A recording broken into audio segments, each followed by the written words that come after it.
welcome back. Today I will show you 4 powerful Bricks Builder filters you can use on your blog archive page.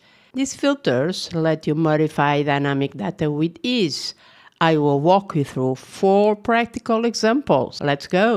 Do you want to make your Bricks Builder grid loop card clickable? It's super easy. First, find your heading element that holds the post title. Then simply add a column and write link right after the dynamic data tag. Save your changes and refresh the page. Now, when visitors click the title, they will go straight to the blog post. Simple, right? But what if you want the entire card to be clickable? Let's take it a step further. Locate the image, blocking the brick structure panel. And next, find the dynamic feature image, tag, and simply add a column and write down image. At the end, save the changes and test it on the front end. Now your entire blog card is clickable, boosting accessibility and improving user experience. Google even rewards sites that enhance usability, like this. For those using advanced custom fields or other similar plugins, inserting dynamic data is seamless. Choose where you want to display your ACF field. Use the dynamic data icon, this one, or manually enter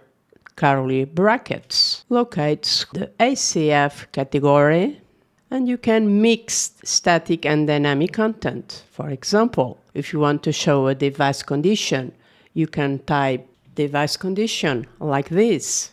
And this lets you dynamically pull ACF content into your layout. Do you want to control how much of the post content appears in the archive? By default, it returns 55 words, but you can adjust it. Simply enter post content and set it to 30.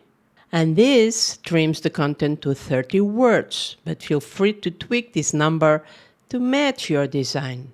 And that's it. These 4 simple Bricks Builder filters helps you enhance your blog archive effortlessly. Which of these was most useful for you? Let me know in the comments. And if this video helped, hit that like button and subscribe for more Bricks Builder tips. See you in the next one. Bye bye.